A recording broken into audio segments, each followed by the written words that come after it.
Hey, what's up, guys? It's Peter Cunha, your New Jersey real estate giant. I'm with my buddy for a weekly update, David Baum, Hello, Cross Country everybody. Mortgage. Good. How you doing? David Baum, Cross Country Mortgage. What's going on, Pete? How's everything going? Well, it's interesting because it's a lot of my clients are asking me what's the market doing, right? And I just did a quick short before, and it's like it depends, if you're a buyer or a seller. A lot of the data points that you're reading, even Jamie Dimon, was talking about something that was disturbing, and it's like these guys are legends. I know that they're a lot more influential than I am, but not seeing it. It's still we're expecting, I guess, a 2% increase maybe in the market next year. And on the downside is it could be down 2% on the downside, right? So we're looking at margins where it's like, everybody's expecting, this tsunami in the real estate market to get wiped out, but we still got a ways to go, right? It's I always said this, it's interest rates are certainly higher, but it's kind of like I don't do any of the food shopping at my house. Do you? Half the time, but my wife basically does it. I don't go, like, I'm an embarrassment because my wife will be like, go to, I don't know, Wegmans or Acme, right? And it's like they change their floor design Oh, all that's the the time. worst. Like, so I'm like beelining it, like, I'm like, oh, look at this, like the organic food sections, where the cookies used to be. Like, that's funny. That's how often I go. So what I always say is like, and it got a little sidetracked there, but it's like, what's the price of a dozen eggs right now? Probably like, I don't know, $3, $4, $5. I mean, I know your point though, because I'm the same way. I'm like, I remember I used to go to ShopRite or Wegmans and hope that did I beat $100? Did I get it under $100, or is it just over $100? Now it's like 130 to 150 for the same stuff. Yeah. I mean, that's exactly what it is, right? So you're paying more, Yeah, and you know what? We're all feeling it, right? Yeah. And the reality is this: it's like people people don't just move to move, right? There's a life-changing event. You got married, you had another kid, or your job is changing, or your loved ones, a little bit longer in the tooth, they're moving in with, either somebody, in with somebody that can take care of them, or they're going towards, assisted living, or some sort of a group home, let's say. And it's weird because like a lot of the calls that I'm getting are, I would say the last three listing appointments, two of them were divorces, right? They just had to sell the property because neither one could buy out the other one. The other one was an estate sale, a house that the grandparents had originally owned and passed on to this lady's uncle, and he just completely neglected it because he was in shock. And he lived there like a hermit for 20 years. And I'm like, what's interesting is all of the people that I'm looking at, first time home buyers are still first time home buyers. They just want to know, hey, this is what I'm paying for my rent. And if I could pay something that's similar to that, I want to buy.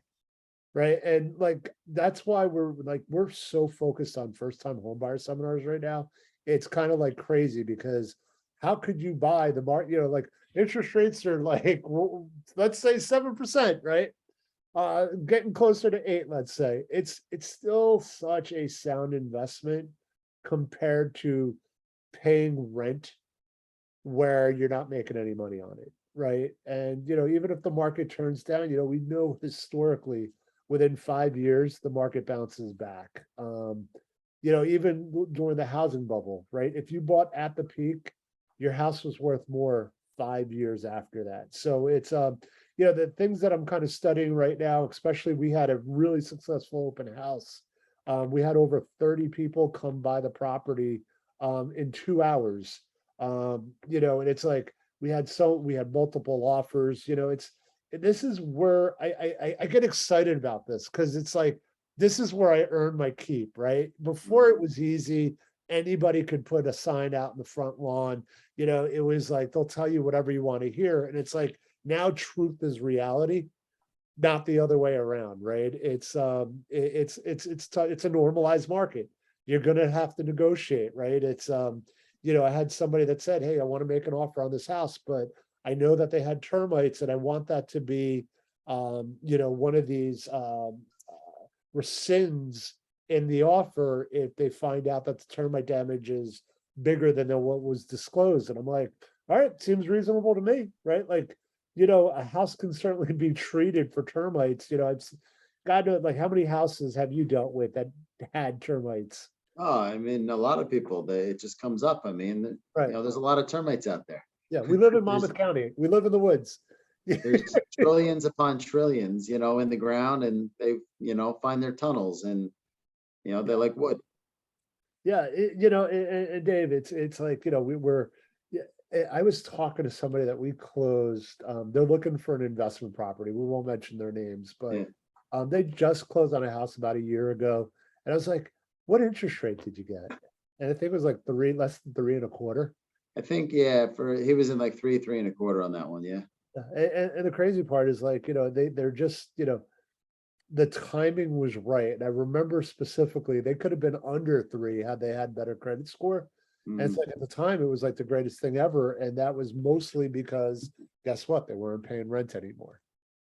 Yeah. And, it's kind of like, what do people do now? Because they don't want to go from 3% to 7%. Especially first time home buyers in the last 5 years, you have equity in your house. Baby, I'm trying to build millionaires, it's it's like, I know you like this house. This is your starter house. Let's rent it out and see if we can find you a bigger house.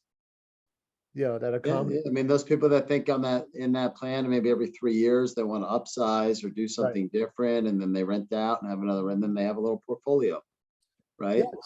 I always tell people, it doesn't matter if the market goes up or down. If you're buying one house every year to add to that portfolio, there's going to be better markets, certainly, and you're going to have, better opportunities. But, like, I think that with the amount of inventory and the amount of confusion that's out there, I mean, there's some sellers out there that are just desperate, and they Mhm. think that the market's going to collapse 20%. And I'm like, all right, so I just need to find the buyer that's willing to pay them 20% less.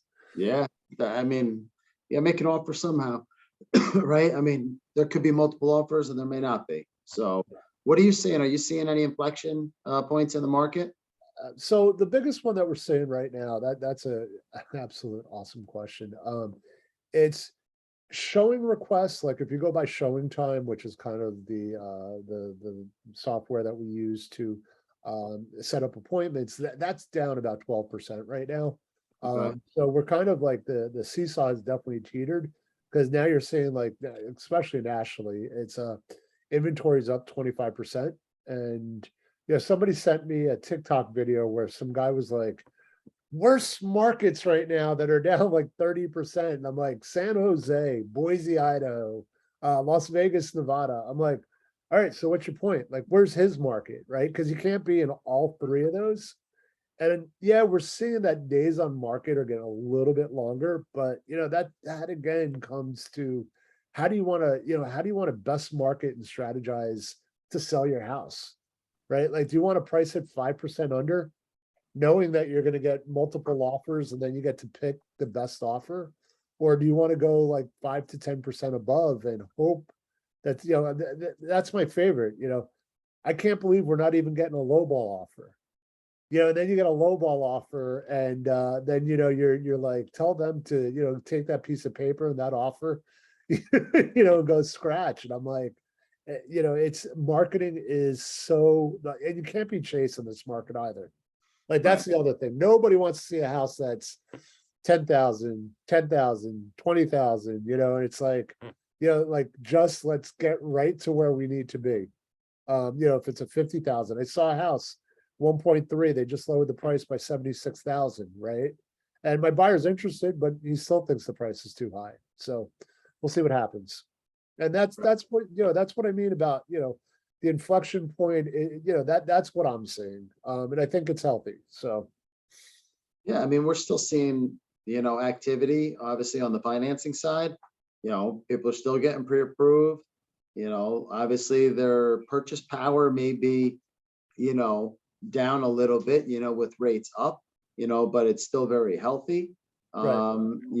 And yeah, there's less transactions going on, but I mean, there's still activity going on. You know, we've got, closings are still happening. New people are still trying to obviously get pre-approved, get ready, get in order.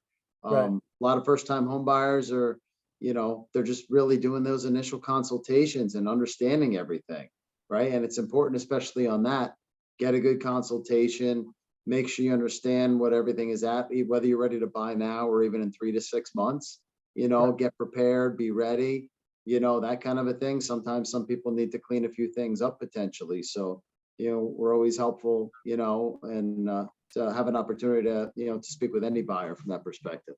Yeah, and I saw something that was interesting because when we did the open house, I sent you a couple of guys, and one guy just he stands out a little bit, but he wasn't willing to submit all the documents that you needed to get a proper pre-approval. And like what people always ask me, what do I need to get pre-approved? Other than like say a copy of a driver's license or social security card or Yeah, passport. so I mean, there's pretty much like 3 things that you could have, right? You could have a pre-qualification, which most people give out pre-quals. They just talk to somebody, get something verbal. They may or may not run credit. They're not running DU or LP, which is Fannie Mae or Freddie Mac guidelines, automated underwriting system. They're not verifying income. They're not verifying assets. And they're just getting a letter and they're submitting it. And that's the weakest form. And no seller is, pretty much accepting anything of that nature, in this market especially, nor should they ever, right? Any seller, and from a realtor perspective and for the buyer's perspective, everybody wants to know things have been verified. Seller definitely wants to know, all right, has this buyer's income been verified? Have you received the most recent 30 days of pay stubs? If they're Right. self-employed, have you reviewed tax returns, right? Have you reviewed the last 2 months of asset statements, talking about checking, savings, retirement, 401k, anything you may or may not need for reserves or that purpose. Pretty much W-2s for the last 2 years, possibly 1 year, depending on how long they've been on the job. If they're a W-2 employee or if they're self-employed, you're pretty much going to need the most recent 2 years, all pages of personal and business tax returns. And you're going to have to obviously review all that. So all of that is required, and then you'll have a fully verified pre-approval. And if you take it that next step, we can do a credit approval where it goes into underwriting, and then you'll only have minimal conditions that are left. Right. You basically got your full commitment up front, minus appraisal, title, things like that.